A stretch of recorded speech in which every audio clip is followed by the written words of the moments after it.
Hello everybody. Today I want to talk about mental health. Most importantly, mental health at kids. Let me introduce myself. My name is Jyotirmayi Pola. I'm working as a software architect in an MNC in Bangalore. I'm a mother of a teenager, so I see a lot of live cases, live issues, live problems about mental health and sadness, aging, and every such topics in my own family. So I thought I'll make a video about these topics where it's not taught in the schools or junior colleges, and it's a taboo topic and nobody talks about it. So today I want to talk about mental health. What is mental health? Mental health can include anxiety, pressure at studies, uneasiness, frustration, anger, fatigue, tensions, stress, phobias, depressions, fear, pain, headaches, any of these things. Let me talk about what is the difference between mental health and mental illness. Mental illness is a form of a disorder, illness, which has to be treated both psychologically and with medicines. Mental health, for that matter, does not really require medicines or psychiatric treatment. Mental health is your day-to-day issues, day-to-day feelings, day-to-day development based on emotional, behavioral, social, and cognitive domains. What do you mean by that? Have you ever had exam pressure? Just a week before exams, you will start having headaches. You will be feeling very uneasy. You will have fear and you'll get suddenly angry about nothing. You actually cannot sleep. You have a lot of fear and you actually tend to become physically also ill. I have seen kids where just before examinations, they start vomiting. They have dysentery. They suddenly develop fevers.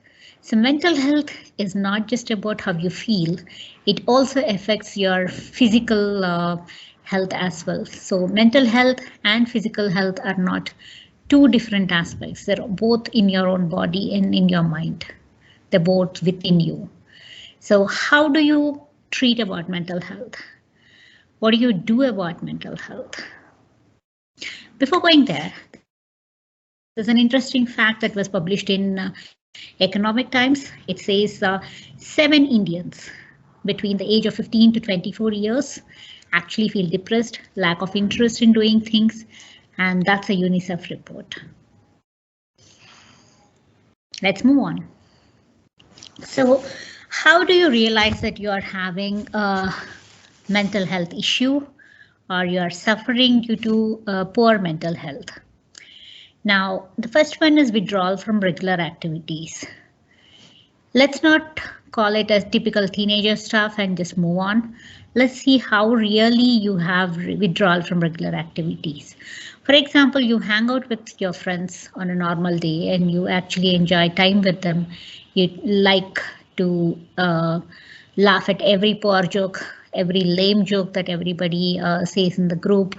You talk about everything and anything, and suddenly after some time, you suddenly don't feel like talking to them. You don't want to hang out. You don't want to do something which you do on a regular basis. Every day, for example, you have a habit of drinking milk, a cup of milk, coffee, tea in the morning, and suddenly you don't want to wake up. You don't want to go to school. You don't want to go to college. These are all withdrawal from the regular activities that you do. You need to understand your own patterns in your own mind. As every physical body is unique, every mind is also unique. But these are the most typical warning signs: withdrawal from regular activities, low energy. Kids, as usual, on a normal day, have higher energy levels. Teenagers have higher hormones and higher energy levels than any typical adult. So suddenly you start feeling low. It's not for a single day. It's got nothing to do with your cold or a fever. In reality, you're just not feeling good. You're just not feeling energetic. You just want to lie down. You just want to drool around, where you're not having any energy to get up and do something, be it your studies, be it going for a run or for a cycling or just hang out with your friends. That's a symptom of your poor mental health. If you go a little beyond that, poor performance, an average student or a high performer suddenly becoming a poor performer is a warning sign from poor mental health. You change in your eating habits. As a kid grows up, while you get aged, you may or may not like something that you always used to cherish. For example, throughout my childhood, I used to love chocolates, milk chocolates, something those are sweet chocolates, etc., candies. But over age, when I became from a child, a smaller kid, to say a teenager, I stopped liking candies naturally. I loved more of dark chocolates. But that's a change in your taste.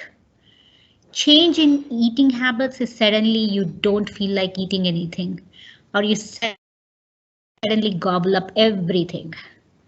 It's a sudden change in your physiology. That's a sign of poor mental health. And let's not rule out the drug and alcohol use.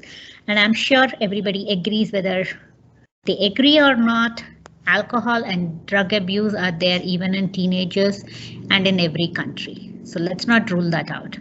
So any of these signs that you see within yourself, try and understand as a kid that you are having a poor mental health and you need to work on it. If you don't work on it at the earliest, it always creates problems.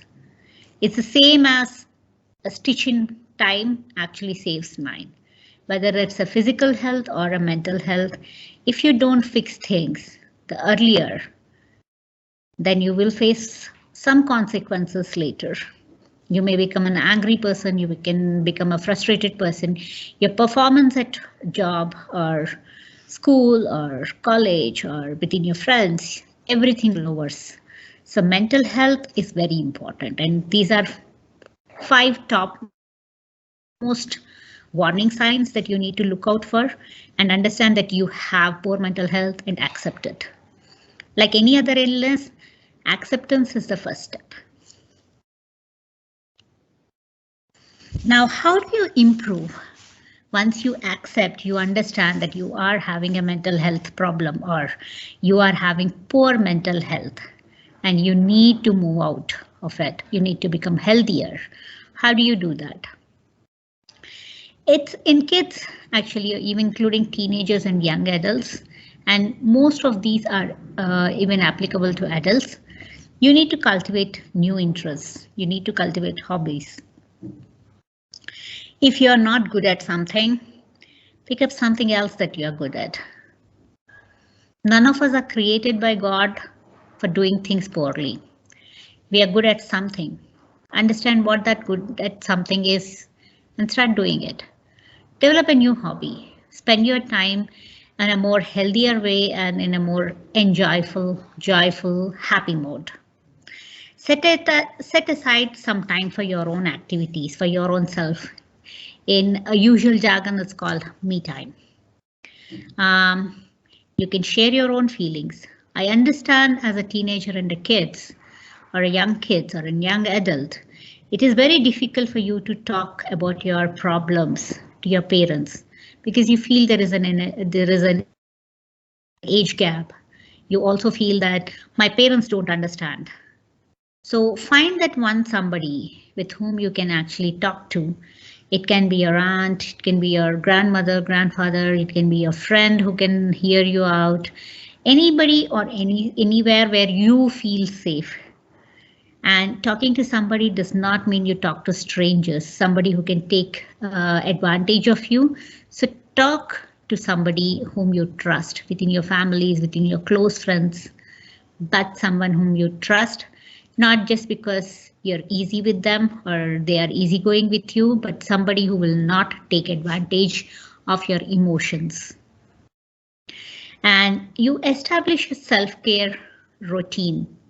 Self-care routine may be including about eating well, eating right, maybe going for a run or a cycling or a swim, every day going for a sport or something for an hour you have, or a yoga or a meditation, whatever works for you.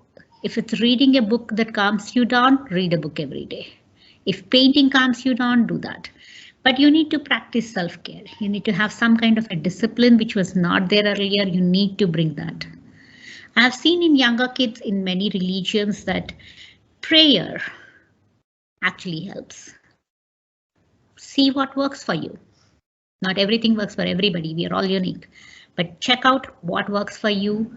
And you need to spend some time every day for yourself and improve your health, both physically as well as mentally. And both physical and mental health go hand in hand.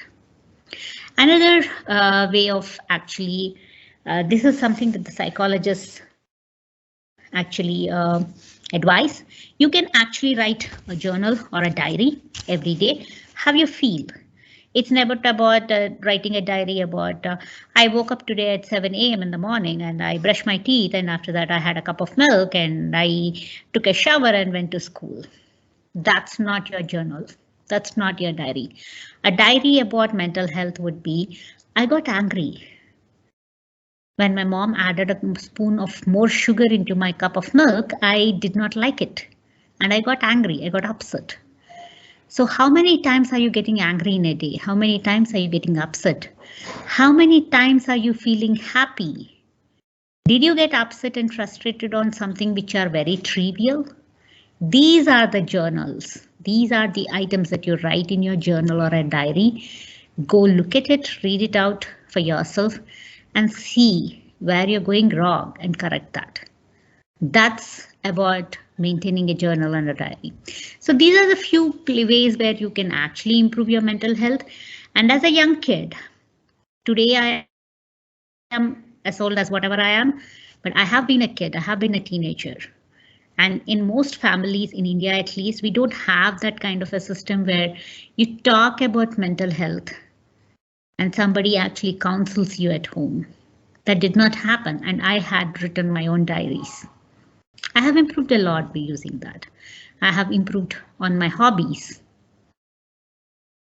So pick what works for you.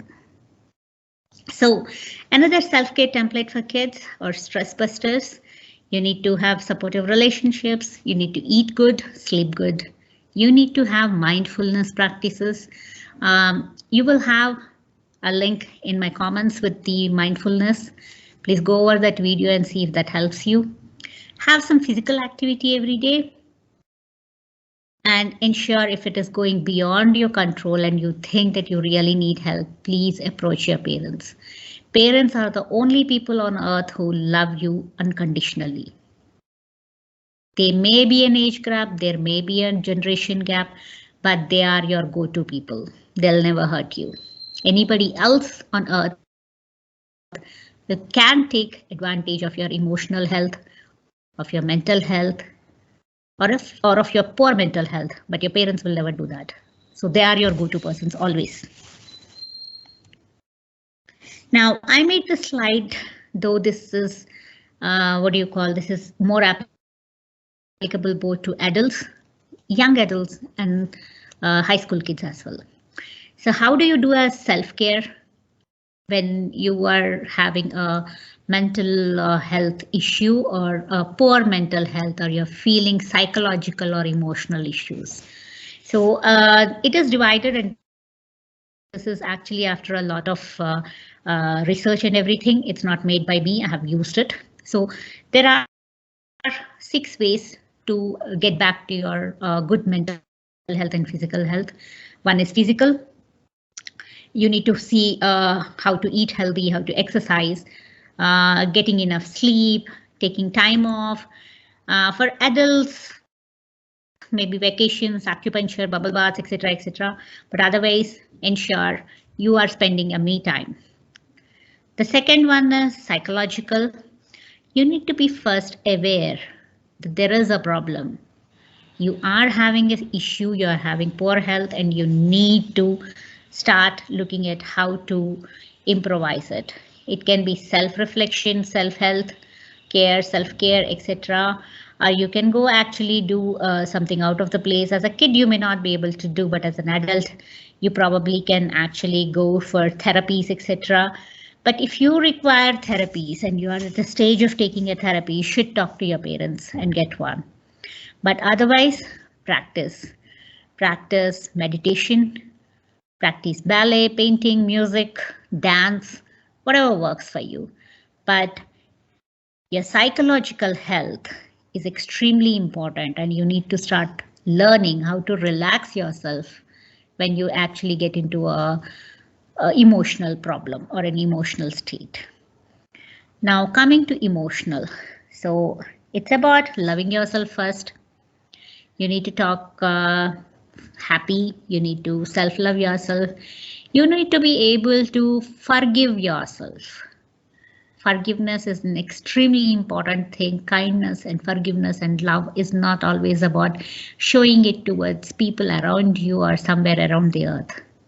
It's about the first step starts when you love yourself. You care for yourself. You're kind to yourself. And if when you do any mistake in your life, which we all do, you should be able to forgive yourself. Forget the past. Don't get anxious about your future. Live in your present. Just stay for that moment. Whenever you feel sad or emotionally attached to something, see why you are attached and try to get unattached to it. That's one of your prime aspect of your emotional health. Now coming to balancing through spiritual or self-care through spiritual and coming back to your good health is going to nature.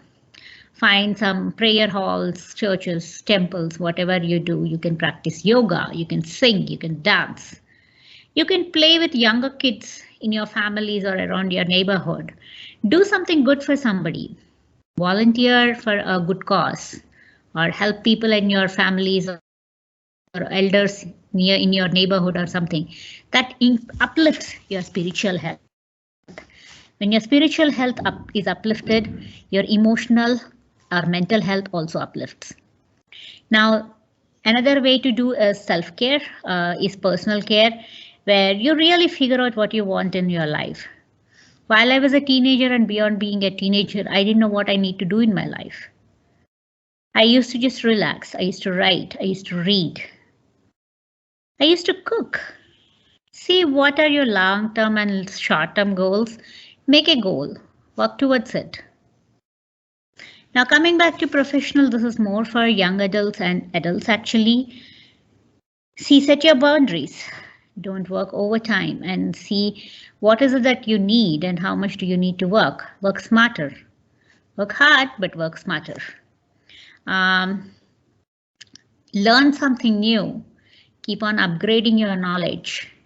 That helps you to spend your time in a more healthier way, and that helps you in your mental health as well.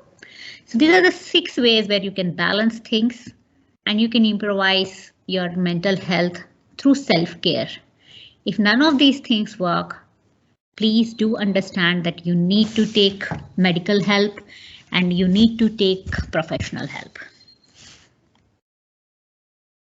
Now, let me talk about mental health in India.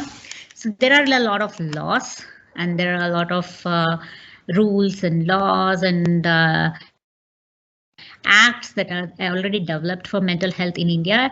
There is India Mental Health Act, MHA, it's what it's called, and it is started in 1987 and it has been upgraded over years with a lot of things, and it actually provides a lot of help even for children, adolescents, fully grown adults, young adults and everybody. Please do remember, whether you are in a city or a town or a small village, there are NGOs and the government-run private hospitals as well. Government-run as well as private hospitals, and there are mental health campaigns and all that is conducted in every part of the country. Please just Google with respect to your area. You will have online consultancies, you have offline consultancies. So if you need medication, if you think that you require more help beyond your self-care, then you can reach out to any of these toll-free numbers. Just Google with your city and your town area, and you will get the toll-free number both from the government as well as private hospitals. 99% of all these are free in India, so please utilize that. That is all about mental health, and I really truly wish out of my heart that everybody takes care of their physical health and mental health as well. Thank you.